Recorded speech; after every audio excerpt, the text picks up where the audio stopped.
আমি মোহাম্মদ সাবিক শারাফি আবৃত্তি করছি মহাকবি কায়কোবাদ রচিত আজান কবিতাটি। কেউই শোনালো মোরে আজানের ধ্বনি, মর্মে মর্মে সেই সুর বাজিল কি সুমধুর, আকুল হইল প্রাণ নাচিল ধ্বনি, কি মধুর আজানের ধ্বনি।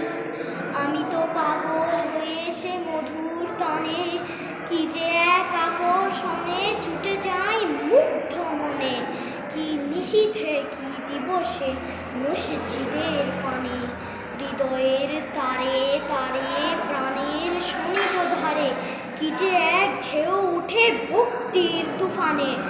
কত সুধা আছে সেই মধুর আজানে। ধন্যবাদ। আমার জন্য দোয়া করবেন, আমি যেন জাতীয় পর্যায়ে ফার্স্ট হতে পারি। Thank you.